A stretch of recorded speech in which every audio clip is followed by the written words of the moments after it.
3 oficiales nazis murieron anoche tras una cena en el Café Lutetia. No hay signos de violencia. La causa de muerte permanece indeterminada. Esto es lo que publicó la prensa controlada por los alemanes en París, en febrero de 1943. Lo que no mencionaron fue que aquellos oficiales habían disfrutado de un exquisito vino Bordeaux, servido por un camarero de rostro anónimo. Un vino que escondía algo más que las notas frutales y el tanino de un buen añejo francés. Nadie sospechó del camarero. Nadie investigó a la cocinera. Y definitivamente, nadie miró 2 veces a la anciana que recogía hierbas en el jardín de la abadía cercana. Tal vez por eso fueron tan efectivos. Porque utilizaron el arma que nadie esperaba, lo cotidiano. El veneno en una copa, en un plato, en un cigarrillo ofrecido con una sonrisa servil. Un arma silenciosa para una guerra en las sombras. Bienvenidos a la historia del Club de los Envenenadores, un grupo clandestino de resistencia que utilizó los conocimientos más antiguos de la humanidad para enfrentarse a la maquinaria militar más avanzada de su tiempo. Esta no es una historia para estómagos débiles. Es la historia de personas comunes que, desesperadas por liberarse de la opresión nazi, recurrieron a métodos que las leyendas atribuían a asesinos y brujas. Y al hacerlo, escribieron un capítulo de la resistencia que la historia oficial ha preferido mantener en las sombras. A lo largo de la historia, el veneno ha sido llamado el arma de los cobardes. Pero, ¿es cobardía enfrentarse a un enemigo que te supera en número y armamento? ¿Es cobardía arriesgar tu vida mezclándote entre aquellos que no dudarían en torturarte hasta la muerte si descubrieran tu verdadera identidad? Durante siglos, el veneno fue considerado el arma de reyes y reinas, de traidores y espías. Durante la ocupación nazi de Europa, se convirtió en el arma de peluqueros, maestros, amas de casa y farmacéuticos. Personas ordinarias convertidas en asesinos por circunstancias extraordinarias. Todo comenzó en Varsovia, Polonia, en el invierno de 1940. Jan Kowalski era un profesor de química en la Universidad de Varsovia antes de que los nazis cerraran todas las instituciones educativas polacas. A sus 45 años, con su cabello prematuramente canoso y sus gafas gruesas, parecía más un abuelo bonachón que un potencial combatiente de la resistencia. Quizás por eso los oficiales alemanes apenas le prestaban atención cuando pasaba junto a ellos en las calles nevadas de Varsovia, cargando sus bolsas de comestibles. Lo que no sabían era que en esas mismas bolsas a veces llevaba compuestos químicos cuidadosamente embotellados que había rescatado del laboratorio de la universidad antes de que fuera saqueado. O que en el sótano de su modesta casa, había montado un pequeño laboratorio donde experimentaba con sustancias que podían matar sin dejar rastro. Jan no había sido un hombre violento. Antes de la guerra, su pasión era investigar nuevos medicamentos. La química debe servir a la vida, solía decir a sus estudiantes. Pero eso fue antes de que los nazis ejecutaran a su hijo mayor por resistirse a un arresto, antes de que viera a sus vecinos judíos siendo arrastrados hacia los trenes. Una noche de enero de 1940, mientras intentaba sintetizar un somnífero para sus cada vez más frecuentes noches de insomnio, Jan tuvo una epifanía. Si no podía luchar contra los nazis con armas convencionales, tal vez podría usar su conocimiento para crear un arma diferente. Un arma que no requeriría fuerza física ni entrenamiento militar, un arma que podría ser utilizada por cualquiera, desde un niño hasta un anciano. Al día siguiente, Jan visitó a su vieja amiga Elena Magiuska, una farmacéutica de 60 años cuya tienda aún operaba bajo estricto control alemán. Elena tenía acceso a sustancias que Jan necesitaba, y también tenía sus propias razones para odiar a los ocupantes. Su farmacia había sido parcialmente confiscada para suministrar medicamentos exclusivamente a soldados alemanes, mientras muchos polacos morían por falta de antibióticos básicos. «Necesito tu ayuda, Elena», le dijo Jan en un susurro mientras fingía examinar un frasco de aspirinas. «Estoy desarrollando algo que podría ayudarnos a todos». Elena, una mujer práctica que había sobrevivido a la Primera Guerra Mundial, no necesitó muchas explicaciones. «Ven a la trastienda», respondió simplemente.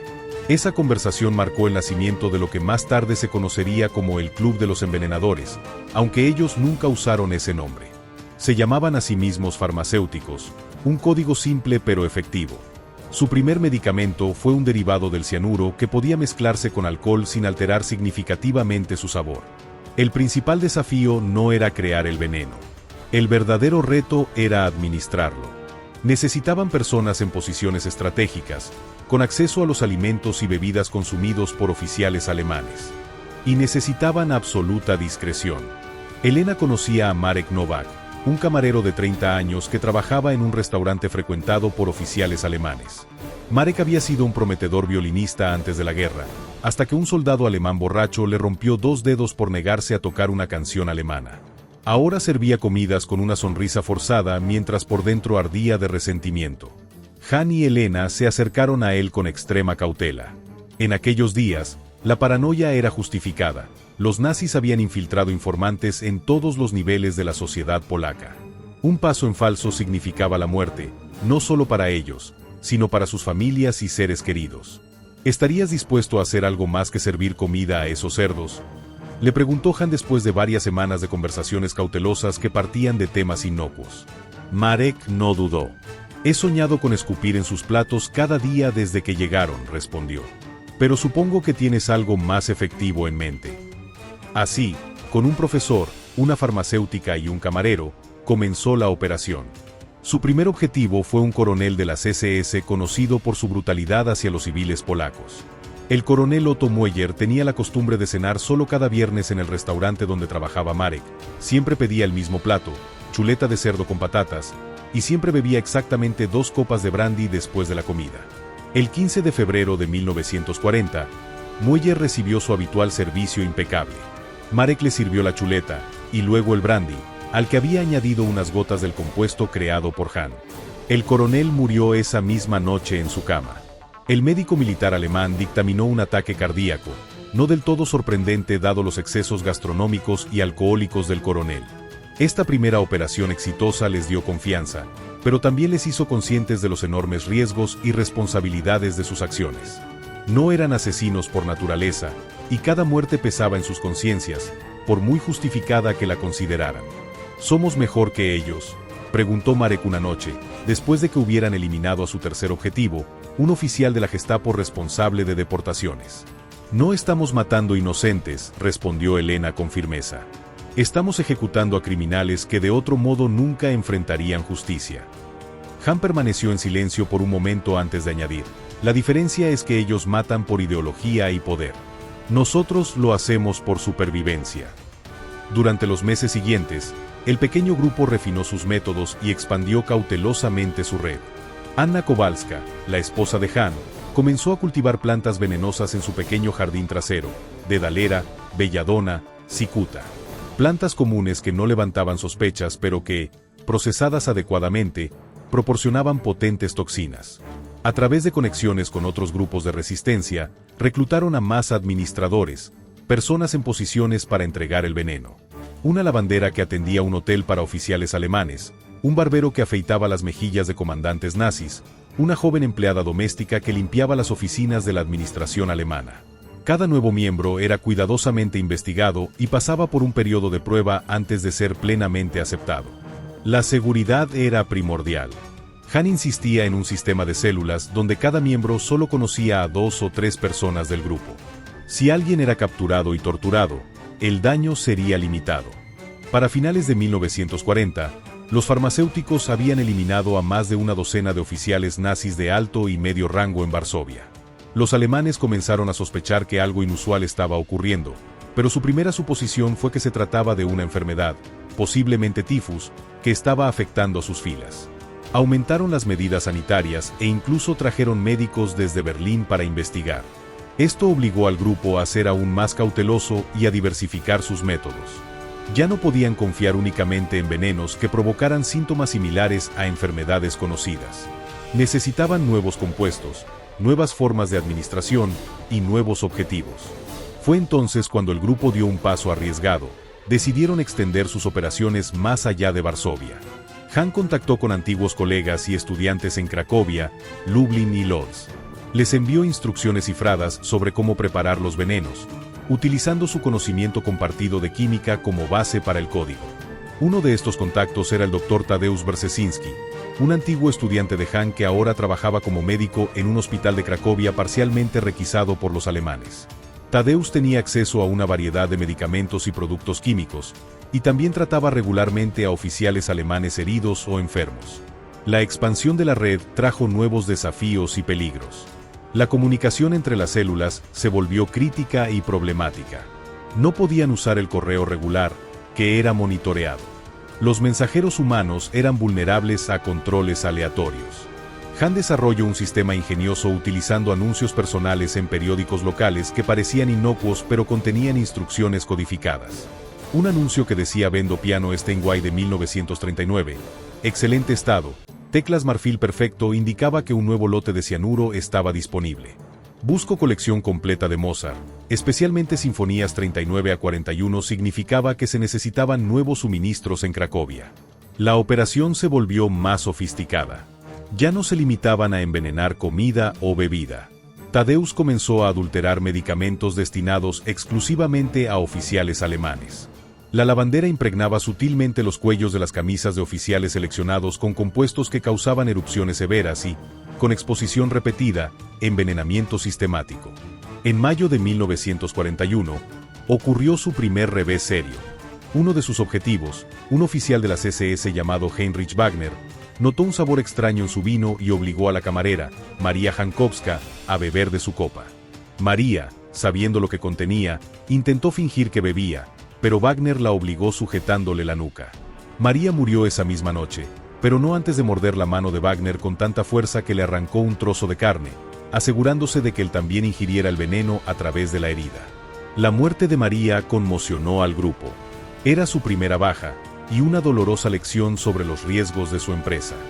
Han consideró brevemente disolver la operación, pero los demás se opusieron con vehemencia. María no querría que nos detuviéramos, insistió Elena. Ella sabía los riesgos, igual que todos nosotros. Para honrar su sacrificio, aumentaron sus precauciones y refinaron aún más sus métodos. Han desarrolló compuestos que actuaban con retraso, asegurando que el envenenamiento ocurriera horas después del contacto, haciendo casi imposible rastrear la fuente. A medida que avanzaba la guerra, los métodos y objetivos de los farmacéuticos evolucionaron. Ya no se limitaban a matar nazis, comenzaron a usar venenos no letales para sabotear operaciones alemanas. Contaminaron lotes de comida destinados a cuarteles, causando enfermedades debilitantes pero no mortales que reducían la eficacia de las tropas.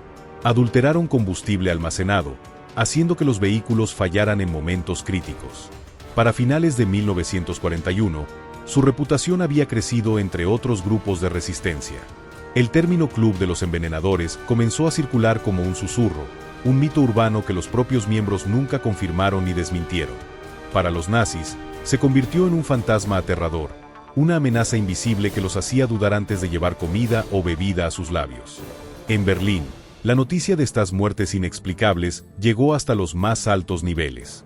Heinrich Himmler, Reichsführer de las SS, ordenó una investigación discreta.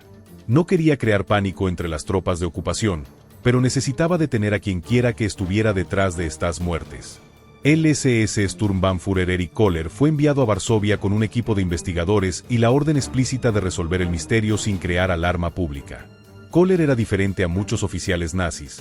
No era un fanático ideológico sino un policía de carrera, metódico y observador. Y lo que observó le preocupó profundamente. No estamos lidiando con partisanos comunes, informó a Berlín después de 2 semanas de investigación. Este es un enemigo que comprende química, medicina y tiene acceso a instalaciones para producir compuestos sofisticados. Sospecho de profesionales médicos o académicos. Köhler comenzó a investigar a todos los químicos, farmacéuticos y médicos polacos que aún operaban en Varsovia. Revisó sus antecedentes, vigiló sus movimientos, interrogó a sus conocidos. Poco a poco, fue estrechando el cerco. Jan Kowalski se dio cuenta del peligro antes que los demás. Tenía contactos en la administración polaca que trabajaba bajo control alemán, y uno de ellos le advirtió que un oficial de las SS estaba haciendo preguntas específicas sobre químicos polacos. Tenemos que dispersarnos, le dijo a Elena y los demás miembros principales durante una reunión de emergencia en el sótano de la farmacia. Cambiar nuestros métodos, tal vez incluso suspender operaciones por un tiempo. Pero era demasiado tarde para simplemente desaparecer. Los alemanes habían instaurado un sistema donde los ciudadanos debían registrar cualquier cambio de domicilio, y los controles en carreteras hacían casi imposible viajar sin la documentación adecuada. Además, abandonar sus posiciones significaría perder el acceso estratégico que tenían a los objetivos alemanes. Decidieron seguir, pero con extrema cautela. Elena trasladó su laboratorio improvisado desde la trastienda de la farmacia hasta un escondite bajo el suelo de una iglesia abandonada. Han destruyó todas sus notas y comenzó a trabajar exclusivamente de memoria. Todos los miembros fueron advertidos de la investigación en curso. A pesar de estas precauciones, Koller seguía acercándose. En abril de 1942, arrestó a un farmacéutico polaco llamado Wojciech Adamski, que no tenía conexión con el grupo pero cuyo perfil encajaba con las sospechas de Koller.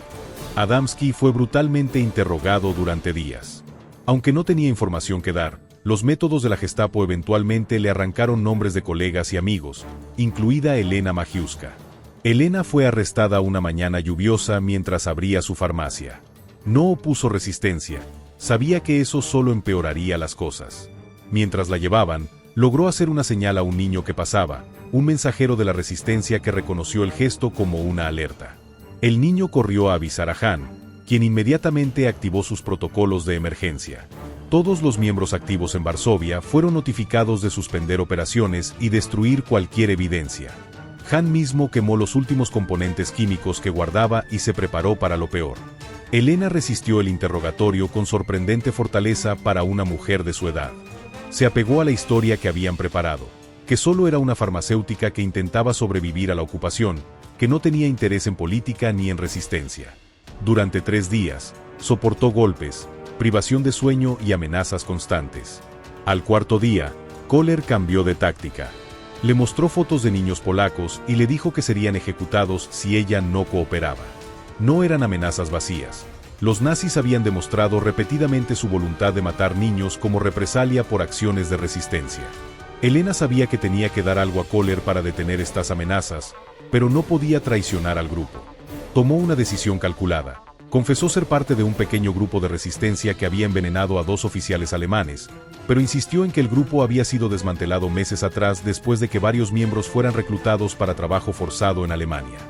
Dio nombres de personas que ya estaban muertas o habían desaparecido, y ubicaciones de laboratorios que ya no existían. Era una confesión parcial diseñada para satisfacer a Koller lo suficiente como para detener sus amenazas contra los niños, pero no lo bastante sustancial como para conducirlo al grupo real. La estrategia funcionó parcialmente. Koller ordenó redadas en las ubicaciones mencionadas por Elena y, por supuesto, no encontró nada significativo. Esto lo hizo sospechar que Elena no había sido completamente honesta, pero también sembró dudas sobre su teoría original. Mientras tanto, Han y los demás miembros principales habían logrado establecer una nueva base de operaciones en un suburbio de Varsovia. Habían perdido a Elena. Nadie bajo custodia de la Gestapo podía ser rescatado sin riesgo extremo para todo el movimiento de resistencia, pero estaban determinados a continuar su trabajo, ahora con el objetivo adicional de vengar a su amiga. Elena Majewska fue ejecutada el 17 de mayo de 1942, junto con otros 50 civiles polacos, como represalia por un ataque de la resistencia contra un tren de suministros alemán. No reveló más información antes de su muerte, llevándose a la tumba los secretos del grupo. Su sacrificio permitió que el Club de los Envenenadores sobreviviera y continuara sus operaciones. Han Kowalski, ahora el único miembro fundador que quedaba, juró que su muerte no sería en vano. El verano de 1942 marcó un punto de inflexión para el Club de los Envenenadores. La pérdida de Elena Majewska no solo les había privado de una farmacéutica talentosa, sino también de su principal fuente de suministros médicos. La investigación del SS Sturmbannführer Erich Koller, aunque temporalmente desviada, seguía siendo una amenaza latente. Y la guerra misma había entrado en una nueva fase, con los alemanes empezando a sufrir reveses en el frente oriental, lo que los hacía más brutales y desesperados en los territorios ocupados. Han Kowalski entendió que necesitaban adaptarse o perecer. El grupo ya no podía operar de la misma manera que antes. Se necesitaba un nuevo enfoque, nuevos métodos, nuevos objetivos. Ya no somos solo un grupo de resistencia, les dijo a los miembros restantes durante una reunión clandestina en el sótano de una iglesia bombardeada. Ahora somos una escuela. Han había llegado a la conclusión de que su mayor contribución a la lucha contra los nazis no era simplemente eliminar oficiales enemigos, sino compartir su conocimiento con otros grupos de resistencia. El veneno, cuando se usaba estratégicamente, podía ser más efectivo que las balas o las bombas, y requería menos recursos. Con esta nueva misión en mente, Han comenzó a redactar lo que él llamaba el farmacopeyo, un juego de palabras entre farmacopea, el libro de preparaciones farmacéuticas, y Opello, un término que inventó derivado del griego para veneno. Era un manual detallado sobre cómo identificar, recolectar, procesar y administrar diversos venenos utilizando materiales comúnmente disponibles incluso bajo las estrictas restricciones de la ocupación. Hahn tuvo que escribir el manual completamente de memoria, sin acceso a libros de referencia que pudieran incriminarlo. Lo hizo en pequeñas hojas de papel que podían ser fácilmente escondidas o destruidas, y utilizó un código basado en terminología botánica inocente para disfrazar las instrucciones más letales. Mientras Hahn se concentraba en documentar su conocimiento, Marek Novak, el camarero que se había convertido en la mano derecha de Hahn tras la muerte de Elena, se dedicó a reclutar y entrenar nuevos miembros. Marek ya no trabajaba en el restaurante frecuentado por oficiales alemanes. Después del incidente con María Jankowska, los alemanes habían intensificado la seguridad en los lugares donde comían y bebían. Ahora Marek operaba desde las sombras, identificando a personas con acceso a objetivos alemanes, lavanderas, personal de limpieza, asistentes de cocina, incluso prostitutas que atendían a oficiales nazis. No todos estaban dispuestos a convertirse en asesinos, pero muchos accedieron a actuar como informantes o a facilitar pequeños actos de sabotaje.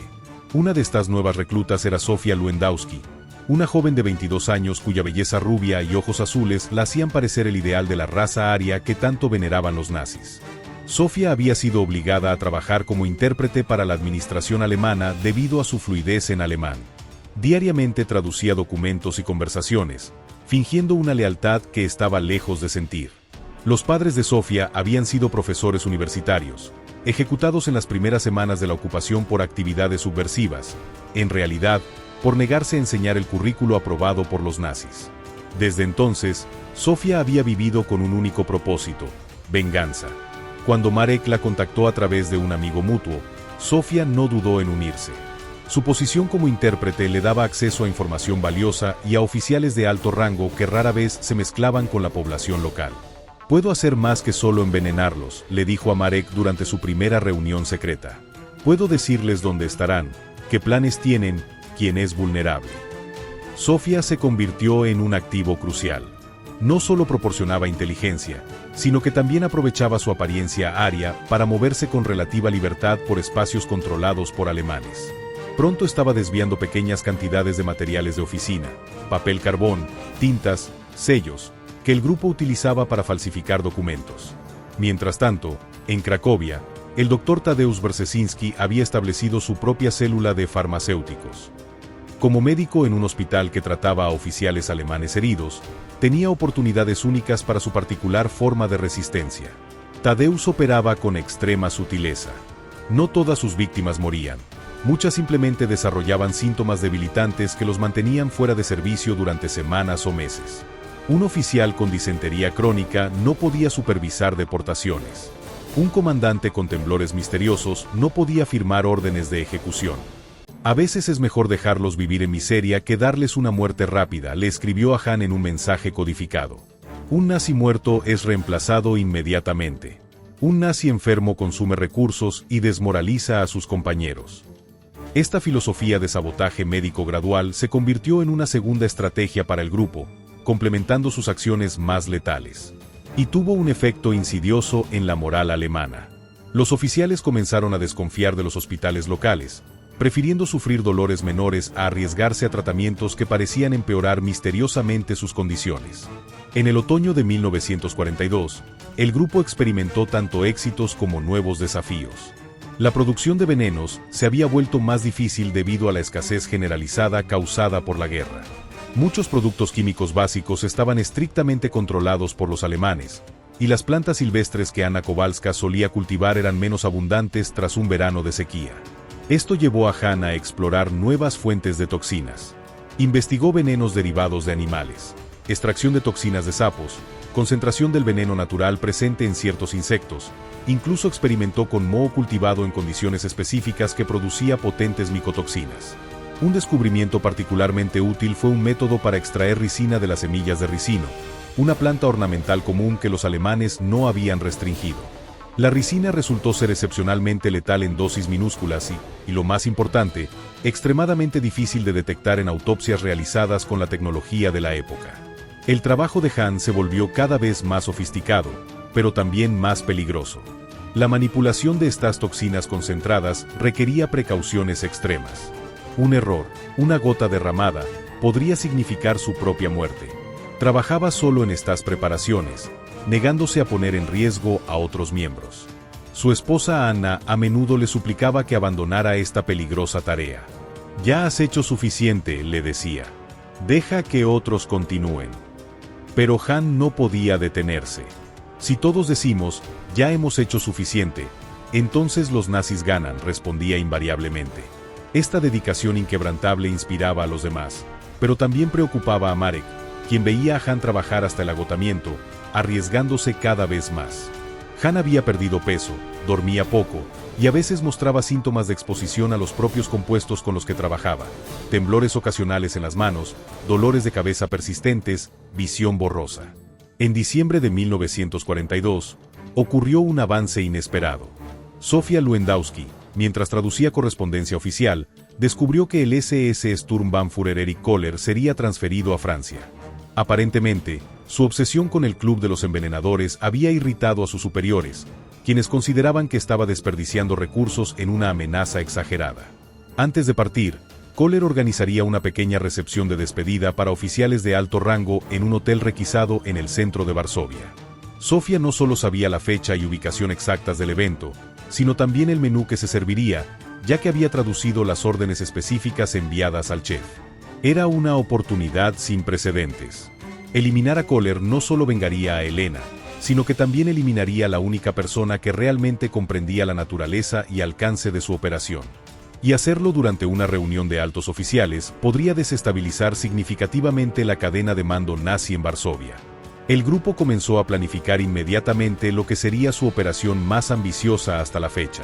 No se limitarían a envenenar a un solo objetivo, intentarían eliminar a una docena de oficiales de alto rango de un solo golpe. Han preparó uno de sus compuestos más letales, una combinación de ricina y un paralizante muscular derivado de ciertos hongos. La mezcla provocaría una parálisis respiratoria rápida pero no instantánea, dando tiempo a los asesinos para escapar antes de que los síntomas se manifestaran plenamente. El plan era infiltrarse en la cocina del hotel. Marek tenía un contacto, Piotr Zahak, que trabajaba como lavaplatos allí. Piotr, un joven de 19 años cuya familia había sido deportada a un campo de trabajo, estaba ansioso por contribuir a la resistencia. No tendría acceso directo a la comida, pero podría ayudar a introducir a alguien más en la cocina. Ese alguien sería Irena Kowalska, la hija de 20 años de Han. Irena había estado al margen de las actividades de su padre, ayudando ocasionalmente a su madre con el cultivo de plantas, pero sin participar directamente en las operaciones. Han siempre había insistido en mantenerla alejada del peligro. Fue Irena quien se ofreció como voluntaria. «Tengo experiencia en cocinas», argumentó durante la reunión de planificación. «Trabajé en el restaurante de los Boysik antes de la guerra. Sé cómo moverme en ese ambiente sin levantar sospechas». Han se opuso vehementemente. «Es demasiado peligroso. Si algo sale mal. Si algo sale mal, moriré como Elena, como María, como tantos otros», respondió Irena con una tranquilidad que dejó sin palabras a su padre. «Esta es mi guerra también». Después de intensos debates, el grupo accedió. Irena se infiltraría en la cocina, haciéndose pasar por una ayudante de cocina contratada para el evento especial. Piotr la ayudaría a orientarse y le proporcionaría un uniforme adecuado. Sofia, utilizando su posición como intérprete, obtendría los pases necesarios. Los días previos al evento fueron de preparación frenética. Han refinó el veneno hasta que estuvo satisfecho con su potencia y solubilidad. Marek obtuvo planos detallados del hotel a través de contactos en la resistencia general polaca. Practicaron la operación repetidamente, anticipando posibles complicaciones y desarrollando planes de contingencia. El día señalado, 15 de diciembre de 1942, amaneció frío y nevado en Varsovia. El tipo de día donde los guardias prefieren permanecer en sus puestos calientes en lugar de realizar controles minuciosos. Irena llegó al hotel 2 horas antes del evento, con documentos falsificados proporcionados por Sofia. El veneno estaba oculto en un pequeño frasco disfrazado de medicina para la tos. Piotr la recibió en la entrada de servicio y la guió rápidamente a través de los pasillos del personal hasta la cocina bulliciosa. La atmósfera era de tensión controlada. El chef, un francés que había sido traído específicamente para complacer los paladares exigentes de los oficiales nazis, gritaba órdenes mientras su equipo se movía con precisión militar. Nadie prestó especial atención a un ayudante más en medio del caos. Irena fue asignada a preparar guarniciones, lo cual era perfecto para su propósito. Tendría acceso directo a los platos antes de que salieran de la cocina. El plan era simple. El veneno sería añadido a la salsa de champiñones que acompañaría el plato principal, un filete de ternera que todos los oficiales comerían. Mientras trabajaba, Irena mantenía una expresión concentrada pero anodina. Por dentro, sin embargo, su corazón latía con fuerza. Cada vez que un supervisor alemán entraba en la cocina para verificar los preparativos, ella contenía la respiración, temiendo ser reconocida como una impostora. La hora de la cena se acercaba. Los oficiales comenzaron a llegar, sus voces y risas resonando desde el comedor privado.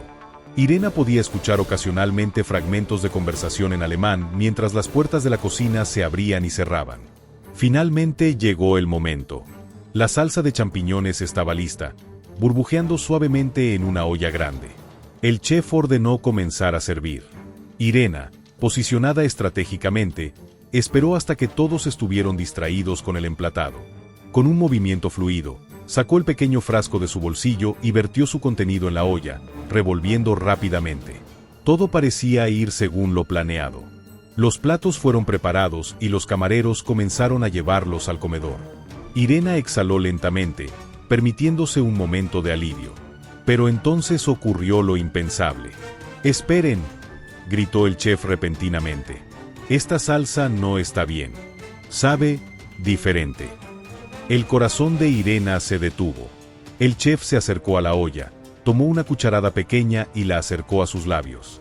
En ese momento crítico, Piotr intervino. Tropezó accidentalmente contra el chef, haciendo que la cuchara cayera al suelo. «¡Idiota!», gritó el chef, dándole un bofetón al joven. «Ahora tendré que probar otra vez». Pero antes de que pudiera hacerlo, la puerta de la cocina se abrió de golpe. Un oficial de las SS entró, su rostro rojo de ira. «¿Qué está pasando aquí? La cena debería haberse servido hace 5 minutos. El Sturmbannführer Kohler está esperando». El chef se olvidó inmediatamente de la salsa, concentrándose en apaciguar al oficial. «Ya está todo listo, Herr Hauptsturmführer. Estamos sirviendo ahora mismo». Los camareros se apresuraron a llevar los platos restantes. Irena y Piotr intercambiaron miradas tensas. La fase más peligrosa de la operación estaba en marcha.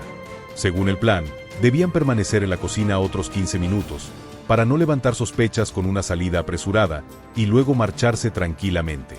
Esos 15 minutos fueron los más largos en la vida de Irena. Continuó trabajando, limpiando utensilios, preparando guarniciones para otros platos, mientras aguzaba el oído intentando captar cualquier sonido inusual procedente del comedor. Los primeros síntomas deberían aparecer aproximadamente 20 minutos después de la ingestión. Dificultad para respirar, seguida de parálisis progresiva. Cuando el reloj marcó el tiempo acordado para su salida, Irena y Piotr se quitaron los delantales y se dirigieron casualmente hacia la puerta de servicio. Justo cuando estaban a punto de salir, escucharon un grito desde el comedor, seguido de un estruendo de sillas siendo arrastradas. «¡Médico! Necesitamos un médico», resonó una voz en alemán. Irena y Piotr apresuraron el paso, saliendo al frío aire nocturno. Siguiendo rutas separadas como habían planeado, se alejaron del hotel hacia sus respectivos puntos de encuentro. La nieve que caía ayudaba a cubrir sus huellas, literal y figurativamente. Horas más tarde, el grupo se reunió en su escondite para evaluar los resultados. Las noticias llegaron a través de Sofía, quien había sido llamada al cuartel general alemán para traducciones de emergencia. Su rostro normalmente impasible mostraba una mezcla de asombro y satisfacción. «Funcionó», anunció simplemente. 7 muertos, incluido Kohler. Otros 5 en estado crítico. Un silencio solemne cayó sobre el grupo. No había celebración ruidosa. Lo que habían hecho no era motivo de alegría, sino una necesidad terrible en tiempos terribles. Han abrazó a su hija con fuerza. «Estoy orgulloso de ti», susurró. «Y aterrorizado por ti». Irena asintió, comprendiendo el conflicto de emociones en su padre. «Lo sé», respondió. «Yo también». Las consecuencias de la masacre del Hotel Europa, como la llamaron los alemanes, fueron inmediatas y severas. Las autoridades de ocupación, furiosas y humilladas por este ataque audaz, desataron una ola de represalias contra la población civil. 50 polacos fueron ejecutados públicamente al día siguiente, seleccionados al azar entre los detenidos en redadas nocturnas. Para el Club de los Envenenadores, esta brutalidad confirmó la justicia de sus acciones, pero también subrayó la terrible responsabilidad que conllevaban. Cada éxito significaba muerte para inocentes. Era un cálculo moral imposible, pero uno que habían aceptado hacer en nombre de una resistencia más amplia. Los meses siguientes trajeron cambios significativos. La operación en el Hotel Europa, aunque exitosa, había elevado enormemente el perfil del grupo. Los alemanes implementaron medidas de seguridad draconianas en torno a la comida y bebida de sus oficiales. Algunos incluso traían catadores personales, una práctica medieval revivida por la paranoia moderna. Esto obligó a los farmacéuticos a diversificar sus métodos nuevamente. Ya no podían confiar principalmente en envenenar alimentos. Hahn intensificó su investigación sobre venenos que podían administrarse a través del contacto con la piel o por inhalación. Desarrolló tintas envenenadas para impregnar documentos que los oficiales alemanes deberían tocar repetidamente. Creó polvos tóxicos tan finos que flotaban en el aire y podían ser inhalados inadvertidamente. Mientras tanto, el manual de Hahn, el Farmacopeio, fue distribuido secretamente a otras células de resistencia. Copias manuscritas viajaron a Lublin, Lodz, e incluso tan lejos como París y Praga. El conocimiento que había recopilado estaba ayudando a resistentes en toda Europa ocupada. En la primavera de 1943, sin embargo, la guerra comenzó a cambiar. Los reveses alemanes en el frente oriental se volvieron más pronunciados. El Ejército Rojo estaba empujando a las fuerzas del eje de regreso, y los bombardeos aliados sobre territorio alemán se intensificaban. La derrota nazi, aunque todavía lejana, comenzaba a parecer posible. Este cambio de marea trajo nuevos dilemas para el grupo. Hahn, en particular, comenzó a preocuparse por lo que sucedería después de la guerra. ¿Cómo sería juzgada su forma particular de resistencia? ¿Serían vistos como combatientes por la libertad o como asesinos? Los que libran guerras convencionales serán celebrados, reflexionó durante una reunión. Aquellos que luchamos en las sombras seremos olvidados, o peor. Marek, siempre pragmático, discrepó. No estamos haciendo esto por gloria. Lo hacemos porque es necesario. Esta tensión sobre su legado y propósito nunca se resolvió completamente, pero el grupo continuó su trabajo, adaptándose a las circunstancias cambiantes. A medida que los alemanes perdían terreno en múltiples frentes, se volvían más desesperados y erráticos en los territorios que aún controlaban. Los farmacéuticos cambiaron su enfoque, dirigiéndose menos a oficiales individuales y más a sabotear infraestructura y operaciones. Un desarrollo clave fue su colaboración creciente con el Armia Krajowa, Ejército Nacional, la principal organización de resistencia polaca. Inicialmente, el Armia Krajowa había mirado con escepticismo los métodos de los farmacéuticos, considerándolos demasiado clandestinos y moralmente ambiguos comparados con la resistencia armada directa. Pero a medida que la guerra avanzaba, el valor estratégico de tener armas químicas disponibles se hizo evidente. El Armia Krajowa comenzó a solicitar apoyo específico para operaciones complejas. En lugar de simplemente matar nazis, los venenos de Hahn ahora se usaban para incapacitar guardias temporalmente durante redadas de liberación de prisioneros, o para sabotear equipamiento militar sin dejar evidencia de manipulación. Esta nueva fase de la operación satisfacía a Hahn. Ahora salvamos vidas directamente, le dijo a Anna, en lugar de solo tomarlas de nuestros enemigos. Anna, sin embargo, notaba el deterioro físico de su esposo. Años de trabajar con compuestos tóxicos habían afectado su salud. Su pelo, ya gris antes de la guerra, ahora era completamente blanco. Sus manos temblaban constantemente, y sufría episodios de confusión momentánea. Necesitas descansar, insistía ella. Deja que otros continúen la investigación. Pero Hahn no podía detenerse. Cada día que trabajo es un día menos de ocupación, respondía. Aunque nunca lo admitía abiertamente, Hahn sospechaba que los venenos ya habían acortado su vida considerablemente. Era un sacrificio que había aceptado hacer. En julio de 1943, el grupo sufrió otra pérdida devastadora. Zofia Lewandowski fue descubierta. Nunca supieron exactamente cómo. quizás un documento traducido incorrectamente a propósito, quizás una conversación privada escuchada por la persona equivocada. La joven intérprete fue arrestada en su puesto de trabajo y llevada directamente a la infame prisión Pawiak. A diferencia de Elena, Sofía no tuvo oportunidad de enviar una advertencia. El grupo solo se enteró de su arresto 2 días después, cuando ella no apareció en una reunión programada. Para entonces, ya había sido sometida a intensos interrogatorios. La pregunta que atormentaba a todos era, ¿cuánto sabía Sofía? Como enlace de inteligencia, conocía nombres y ubicaciones que podrían destruir no solo a los farmacéuticos, sino también a varias otras células de resistencia con las que habían colaborado. Marek propuso inmediatamente un plan de emergencia: abandonar todos los escondites conocidos por Sofía y cambiar sus procedimientos de comunicación. Han estuvo de acuerdo, pero añadió una sugerencia más sombría. «Necesitamos enviarle una salida», dijo quedamente. Los demás comprendieron inmediatamente.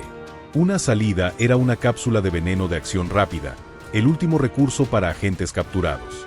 El problema era cómo hacérsela llegar en la prisión de máxima seguridad.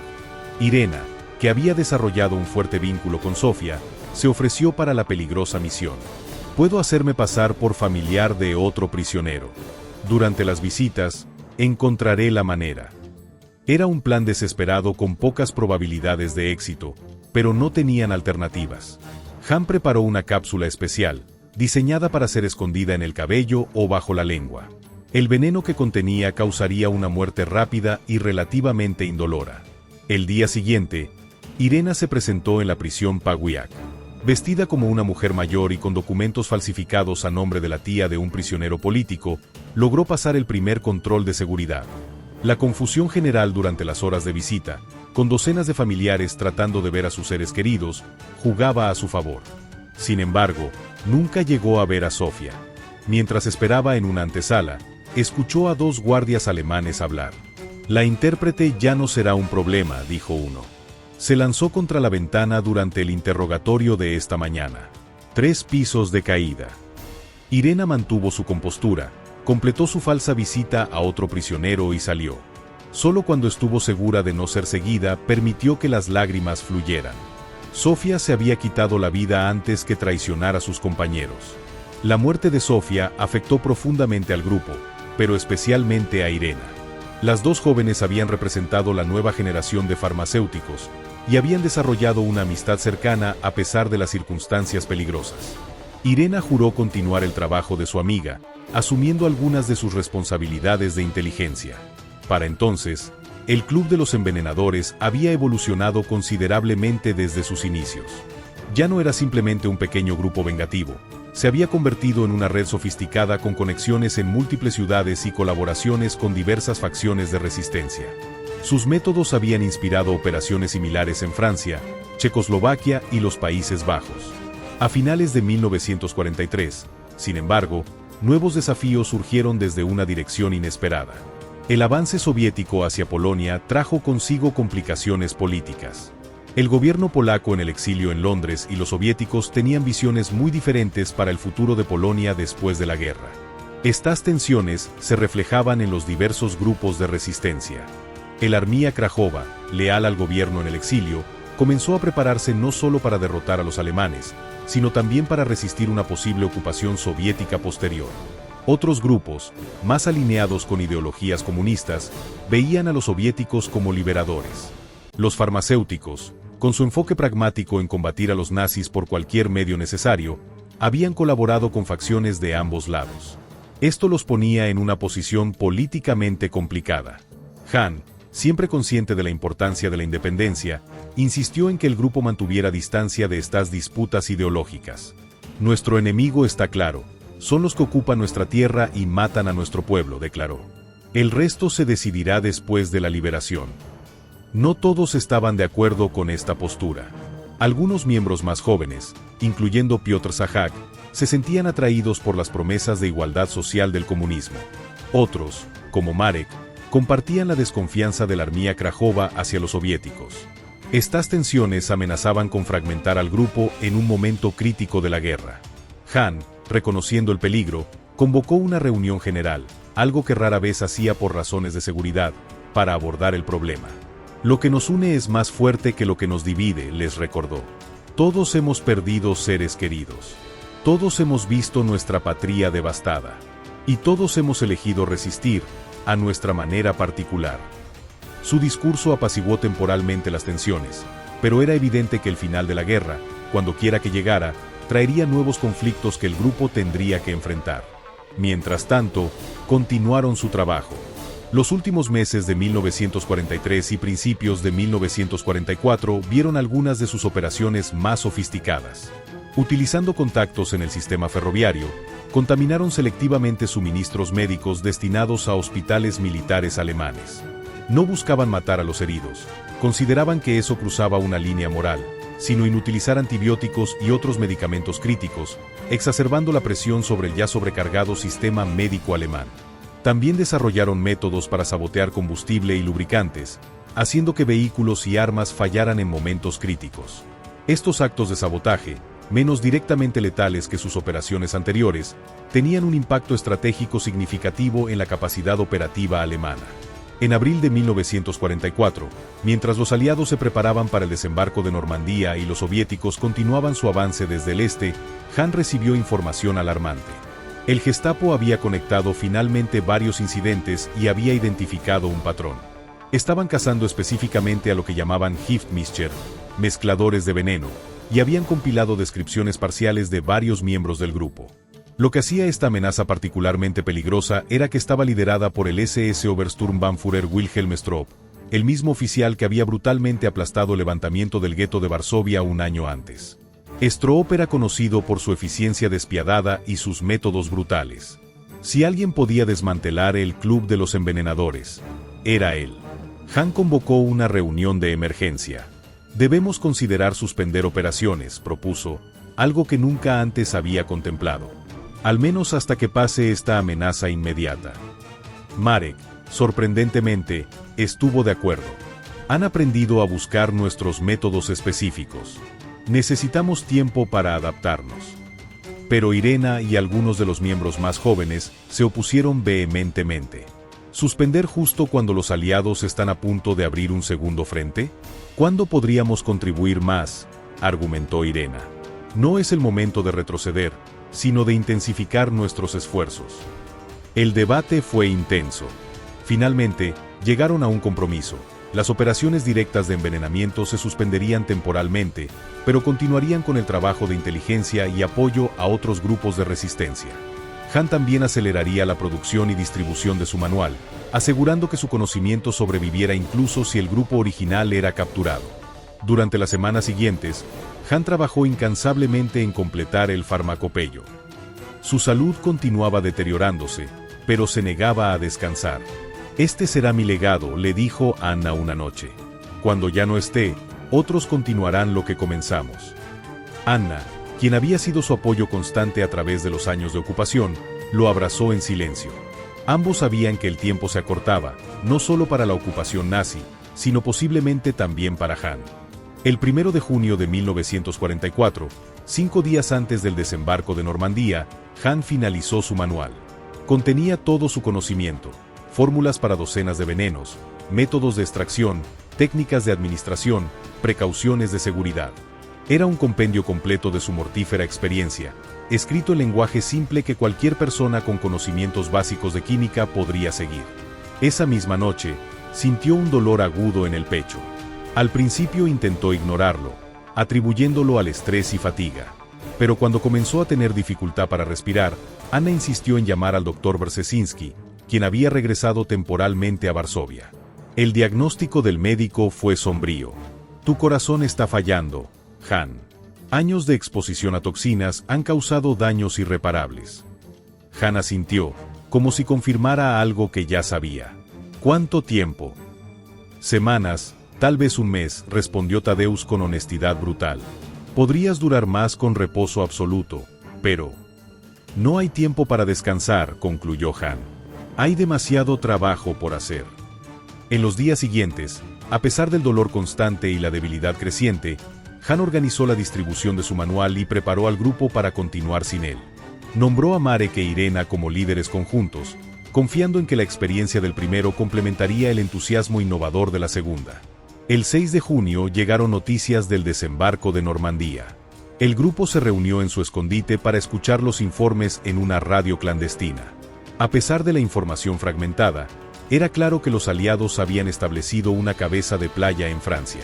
La liberación, aunque todavía distante, parecía finalmente posible. Durante esa reunión, con el espíritu elevado por las noticias, Han sufrió otro ataque cardíaco. Este fue más severo que el anterior. Colapsó en medio de una frase, agarrándose el pecho. Tadeusz, presente en la reunión, hizo todo lo posible por estabilizarlo, pero los recursos médicos disponibles eran limitados. Trasladar a Han a un hospital estaba fuera de cuestión. Todos los centros médicos estaban bajo estricto control alemán. Esa noche, en la pequeña habitación que servía como cuartel general del grupo, Han Kowalski se despidió de sus compañeros. Débil pero lúcido, dio sus últimas instrucciones. El final está cerca, para mí y para la ocupación, dijo con voz apenas audible. Pero nuestro trabajo no termina con la derrota alemana. Recuerden por qué comenzamos esto: por la libertad, por la justicia, por un mundo donde nadie tenga que hacer lo que nosotros hicimos. Mirando a su hija, añadió: Irena, cuando esto termine, vuelve a ser quien eras. No permitas que lo que hemos hecho te defina para siempre. Han murió a la mañana siguiente, rodeado por su familia y los miembros principales del grupo. No hubo funeral formal, era demasiado peligroso. Su cuerpo fue enterrado en secreto en un bosque fuera de Varsovia, con la promesa de darle un entierro apropiado después de la liberación. La muerte de Han marcó el fin de una era para el Club de los Envenenadores, pero no el fin del grupo. Bajo el liderazgo conjunto de Marek e Irena, continuaron adaptándose a las circunstancias cambiantes de la guerra. En julio de 1944, el Ejército Rojo se acercaba a Varsovia. La administración alemana comenzó a prepararse para la retirada, quemando documentos y ejecutando prisioneros para eliminar testigos. La atmósfera en la ciudad era de esperanza cautelosa mezclada con temor por lo que podrían hacer los alemanes en sus últimos días de ocupación. El 1 de agosto de 1944, estalló el levantamiento de Varsovia. El Armia Krajova, detectando la debilidad alemana y temiendo que los soviéticos tomaran control de la ciudad, lanzó un ataque coordinado para liberar Varsovia antes de la llegada del Ejército Rojo. Los farmacéuticos participaron activamente en el levantamiento, pero no principalmente como combatientes. Su experiencia en química y venenos encontró nuevos usos en la fabricación de explosivos improvisados y bombas incendiarias. El laboratorio clandestino que una vez produjo toxinas letales ahora producía combustible para cócteles Molotov. Irena, en particular, mostró una aptitud sorprendente para la química de explosivos, adaptando técnicas que había aprendido de su padre para nuevos propósitos. Es más directo que el envenenamiento, comentó a Marek mientras preparaban una carga para demoler un puesto de control alemán. Menos personal, pero igualmente efectivo. El levantamiento, que debía durar solo unos días hasta la llegada de los soviéticos, se extendió durante 2 meses de intensos combates. Los alemanes, liderados por el mismo SS Obersturmbannführer Stroop que había estado cazando los farmacéuticos, respondieron con una brutalidad sin precedentes. Decenas de miles de civiles fueron masacrados, y gran parte de la ciudad fue destruida sistemáticamente. Lo más devastador fue la inacción soviética. El Ejército Rojo se detuvo en las afueras de Varsovia, permitiendo que los alemanes aplastaran el levantamiento sin interferencia. Las motivaciones políticas detrás de esta decisión eran claras. Stalin prefería ver a la Armia Krajova, leal al gobierno polaco en el exilio, destruido por los alemanes antes que tener que enfrentarlo después. Para el 2 de octubre, con la ciudad en ruinas y miles de muertos, los líderes del levantamiento se vieron obligados a rendirse. Los supervivientes de la Armia Krajova fueron enviados a campos de prisioneros, mientras que los civiles fueron expulsados de la ciudad. En las ruinas humeantes de Varsovia, el Club de los Envenenadores se encontraba disperso, pero no derrotado. El fracaso del levantamiento de Varsovia había sido devastador, no solo militarmente sino también psicológicamente. La esperanza de liberación se había transformado en un nuevo tipo de desesperación al presenciar la brutalidad alemana sin precedentes y la traición soviética al no intervenir. Irena Kowalska y Marek Nowak habían sobrevivido, aunque por poco.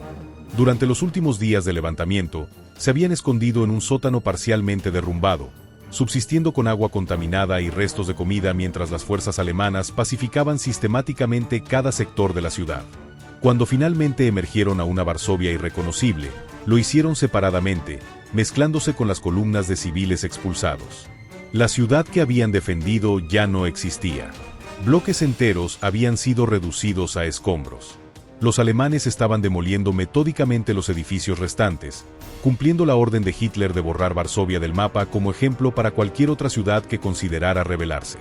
Siguiendo protocolos establecidos años antes por Hahn, los miembros supervivientes del grupo se reagruparon gradualmente en una granja abandonada cerca de Pruskov, a unos 15 kilómetros de Varsovia. De los más de 30 miembros activos antes del levantamiento, solo 11 llegaron al punto de reunión.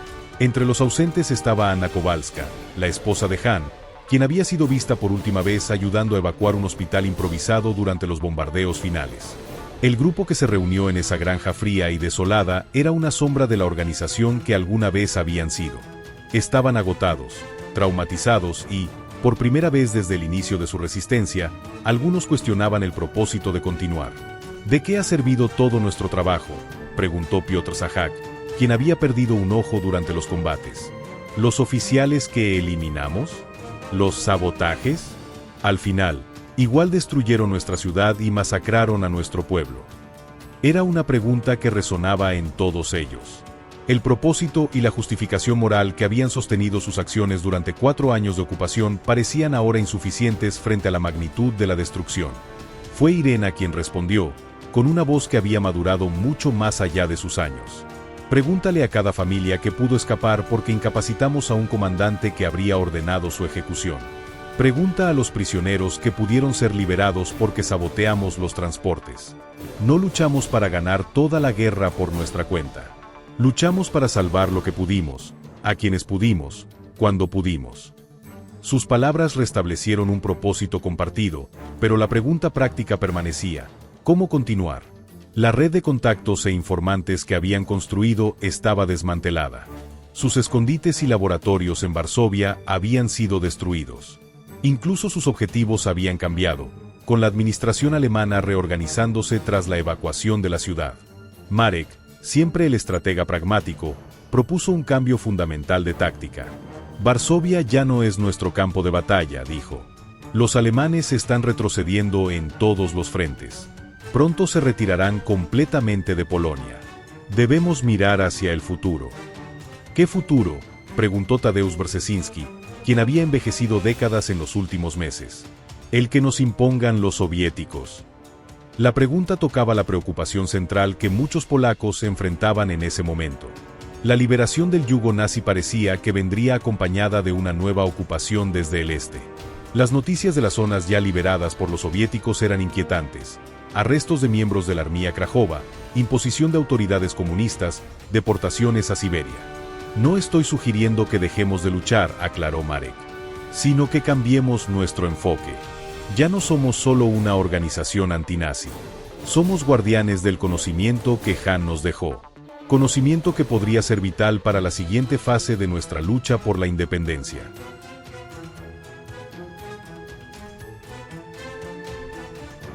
Su propuesta era radicalmente diferente a todo lo que habían hecho hasta entonces. En lugar de continuar operaciones activas, se concentrarían en preservar y transmitir las técnicas, fórmulas y métodos desarrollados por Hahn Kowalski. El farmacopeyo se convertiría en su legado más importante. Irena apoyó la idea con entusiasmo. Mi padre siempre dijo que el conocimiento era un arma que nadie podía quitarte, recordó. Si podemos asegurar que sus descubrimientos sobrevivan, entonces nada de lo que hemos sacrificado habrá sido en vano. El grupo decidió dividirse en pequeñas células, cada una con la misión de memorizar y preservar una parte diferente del manual de Hahn. También comenzaron a identificar jóvenes químicos, médicos y farmacéuticos de confianza que pudieran aprender y eventualmente continuar su trabajo.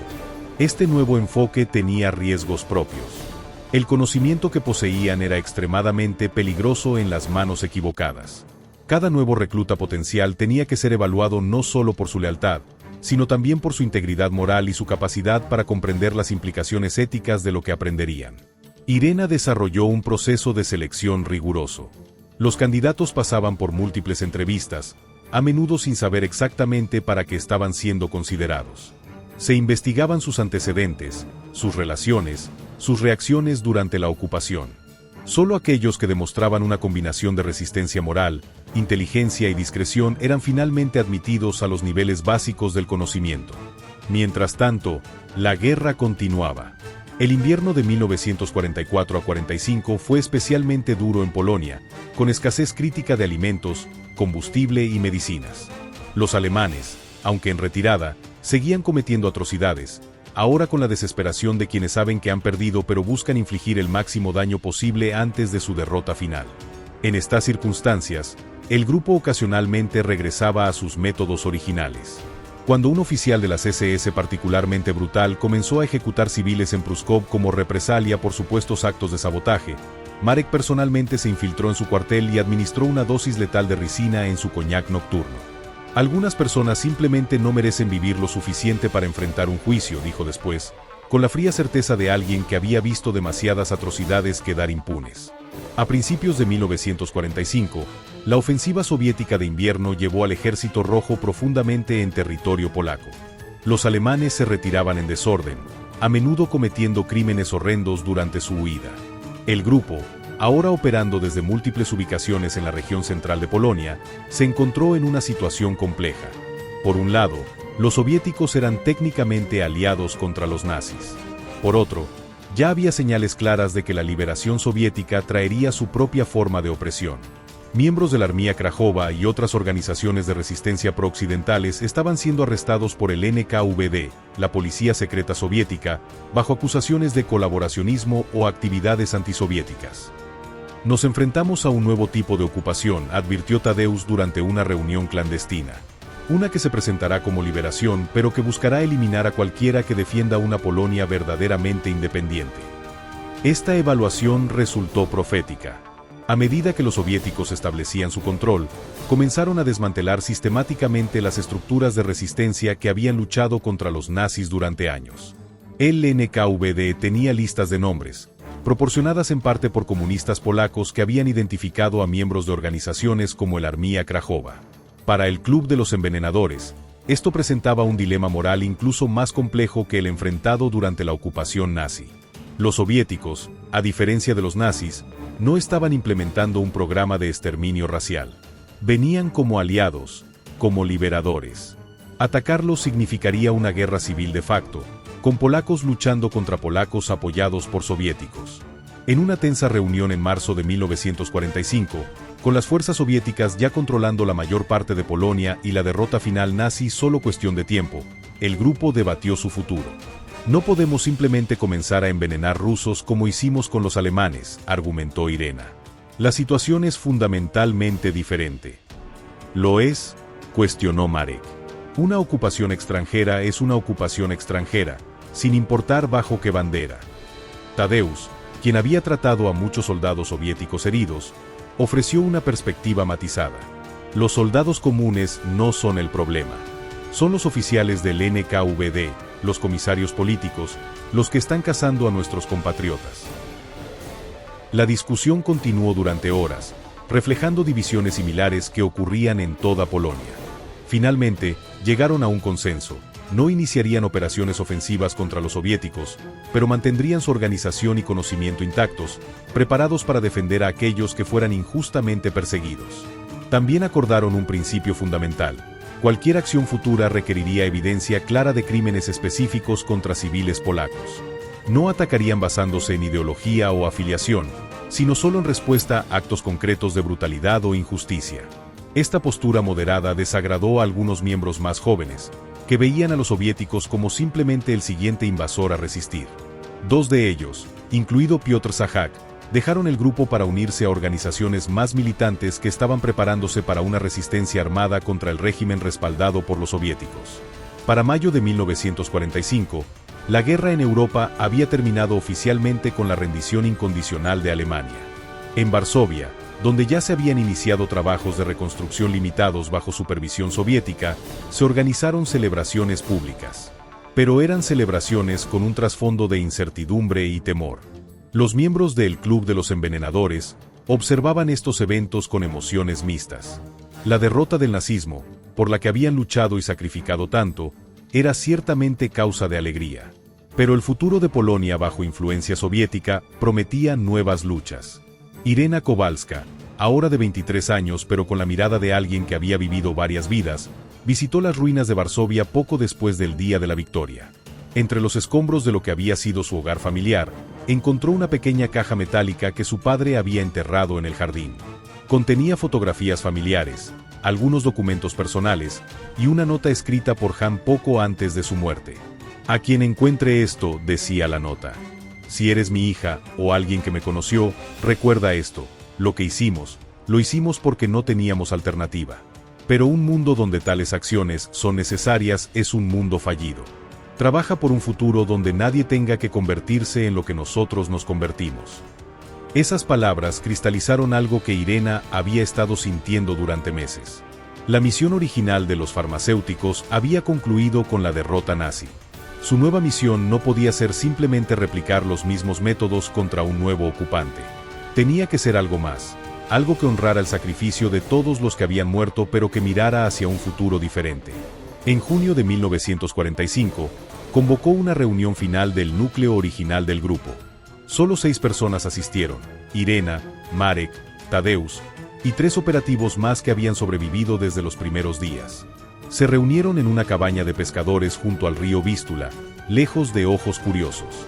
Propongo que disolvamos formalmente el Club de los Envenenadores, anunció Irena, sorprendiendo a los demás.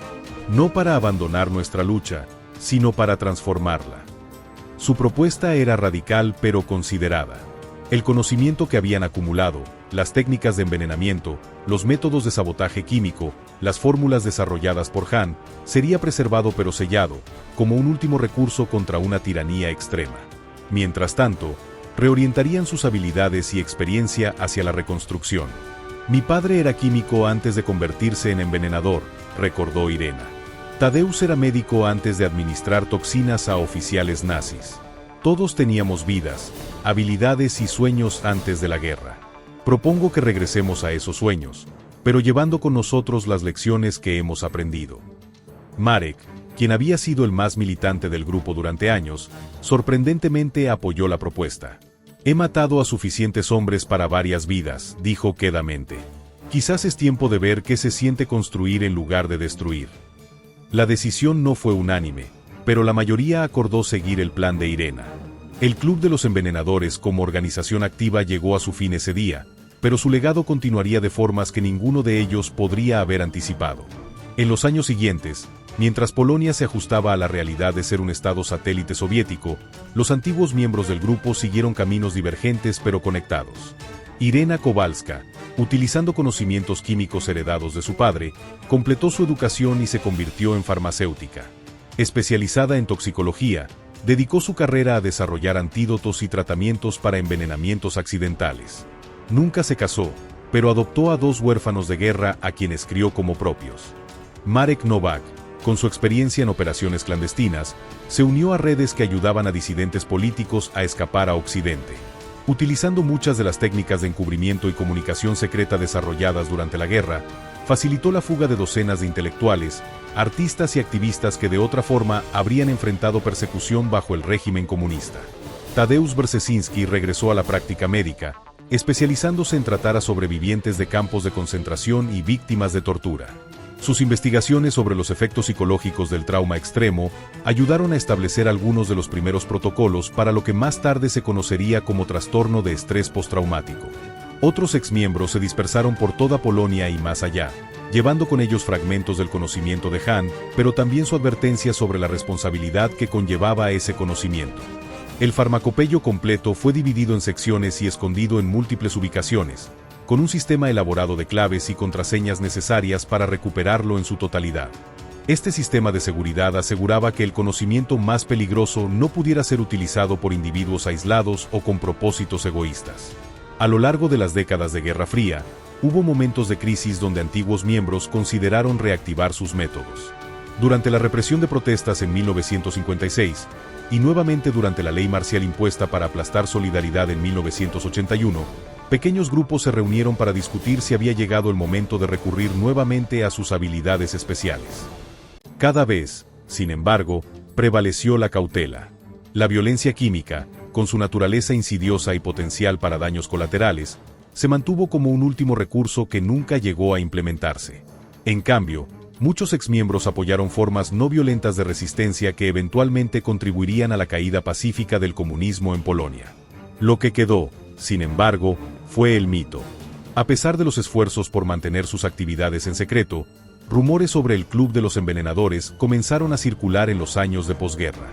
Inicialmente entre excombatientes de la resistencia, luego entre historiadores, y eventualmente en la cultura popular. Estas historias, como suele suceder con las leyendas urbanas, mezclaban hechos reales con fantasías. El grupo fue retratado alternativamente como héroes trágicos o como asesinos despiadados, dependiendo de la perspectiva política del narrador. Sus logros fueron a veces exagerados, sus métodos distorsionados, sus motivaciones simplificadas. Las autoridades comunistas, cuando se encontraban con estas historias, las desestimaban como propaganda occidental o las utilizaban como ejemplos de terrorismo fascista. Los historiadores occidentales, con acceso limitado a fuentes primarias de Europa del Este, trataban el tema con escepticismo académico. Para la mayoría, el Club de los Envenenadores era más leyenda que historia. Los propios miembros sobrevivientes mantuvieron su silencio. Incluso después de la caída del comunismo en 1989, cuando muchas historias de resistencia finalmente pudieron ser contadas abiertamente, pocos hablaron de sus experiencias. Aquellos que lo hicieron frecuentemente omitían detalles críticos o se referían a su participación indirectamente. Este silencio no era solo por temor a consecuencias legales, aunque esa preocupación existía. Era también por una profunda ambivalencia moral sobre lo que habían hecho. Habían matado, no en combate abierto sino a través de medios secretos y frecuentemente dolorosos. Habían cruzado líneas que la mayoría de las personas ni siquiera contemplan. El peso de esas acciones, justificadas o no por las circunstancias extraordinarias de la ocupación, los acompañó por el resto de sus vidas. Irena Kowalska, quien vivió hasta 2001, fue una de las pocas que eventualmente compartió partes de su historia con historiadores seleccionados. En sus últimos años, con Polonia ya firmemente establecida como democracia y miembro de la OTAN, sintió que era importante que ciertas verdades se preservaran. Lo que hicimos no fue heroico en el sentido tradicional, dijo en una entrevista grabada poco antes de su muerte. No hubo gloria en ello, no hubo honor como lo entiende la mayoría. Fue sucio, fue terrible, y dejó cicatrices en nuestras almas que nunca sanaron completamente. Pero cuando te enfrentas a un mal absoluto, a veces las únicas opciones disponibles son terribles. No elegimos nuestras circunstancias. Solo elegimos negarnos a ser víctimas pasivas, negarnos a aceptar la tiranía como inevitable. Cuando le preguntaron si se arrepentía de sus acciones, Irena hizo una larga pausa. Me arrepiento de que fuera necesario, respondió finalmente. Me arrepiento de que el mundo llegara a un punto donde personas comunes como nosotros tuviéramos que convertirnos en asesinos para defender nuestra humanidad básica. Pero dadas las mismas circunstancias, las mismas opciones limitadas, haría lo mismo otra vez. Esta perspectiva, la aceptación reluctante de la necesidad moral de actos terribles en circunstancias extremas, resume quizás la lección central de la historia de El Club de los Envenenadores. No es una historia de heroísmo sin complicaciones, ni una celebración de violencia justificada. Es un estudio sobre los límites del comportamiento humano bajo opresión extrema, sobre las decisiones imposibles que la tiranía impone a sus víctimas. También es una advertencia. Como Jan Kowalski escribió en las páginas finales de El Farmacopeio, en un pasaje que Irena citaba frecuentemente, el conocimiento contenido aquí ha sido obtenido a un costo terrible. Ha sido preservado no para ser usado, sino para no ser olvidado. Porque olvidar los extremos a los que los seres humanos pueden ser empujados es invitar a que esos extremos se repitan. Hoy, más de 7 décadas después de que un profesor de química y una farmacéutica se reunieran en la trastienda de una farmacia en la Varsovia ocupada, solo quedan fragmentos de su historia. Archivos parciales, testimonios ocasionales, rumores persistentes. Los detalles completos de sus operaciones, la lista exacta de sus objetivos, las fórmulas precisas que desarrollaron, mucho de esto permanece desconocido y probablemente siempre lo será. Quizás es apropiado que sea así. El Club de los Envenenadores operó en las sombras por necesidad, y en las sombras continúa existiendo. Mitad historia, mitad leyenda, un recordatorio incómodo de las profundidades a las que personas ordinarias pueden descender cuando su mundo se derrumba a su alrededor. Su legado no está en monumentos o conmemoraciones públicas. Está en las preguntas que su existencia nos obliga a considerar, ¿Qué haríamos en circunstancias similares? ¿Dónde trazaríamos la línea entre resistencia justificada y terrorismo? ¿Cuándo los fines justifican los medios, si es que alguna vez lo hacen? Estas preguntas no tienen respuestas fáciles. Y esa complejidad moral, esa zona gris donde se desarrollaron sus acciones, es quizás el testimonio más honesto de lo que realmente significó ser parte del Club de los Envenenadores. Como Marek Nowak dijo en sus últimos años, no busquen héroes en nuestra historia. Busquen seres humanos, con toda nuestra capacidad para la bondad y la crueldad, la valentía y el miedo, la determinación y la duda. Porque eso es lo que fuimos. Eso es lo que todos somos. En un mundo donde las historias de guerra a menudo se simplifican en narrativas de heroísmo sin complicaciones, la historia de estos resistentes químicos nos recuerda que la realidad es siempre más compleja, más ambigua y, en última instancia, más humana. Su historia permanece como un susurro en los márgenes de la historia oficial, un recordatorio de que cuando la civilización colapsa, cuando la barbarie gobierna, las respuestas no vienen en blanco y negro sino en infinitos tonos de gris. Y en esa gama cromática moral, ellos eligieron actuar en lugar de someterse, resistir en lugar de colaborar, y cargar con el peso moral de sus acciones para que otros pudieran vivir. Ese, finalmente, es el verdadero legado del Club de los Envenenadores. No las vidas que tomaron, sino las que salvaron, no los métodos que emplearon, sino el futuro que ayudaron a asegurar, no su disposición a matar, sino su negativa a rendirse ante la tiranía, sin importar el costo personal. En las palabras finales del testimonio de Irena, éramos gente común que se vio obligada a hacer cosas extraordinarias. No busquen imitar nuestros métodos, sino entender nuestras razones. Y trabajen por un mundo donde nadie tenga que enfrentar las opciones que nosotros enfrentamos. Ese mundo, un mundo sin ocupaciones, sin genocidios, sin la necesidad de resistencia desesperada, sería el monumento más apropiado para aquellos que una vez se reunieron en sótanos oscuros para mezclar venenos contra la tiranía.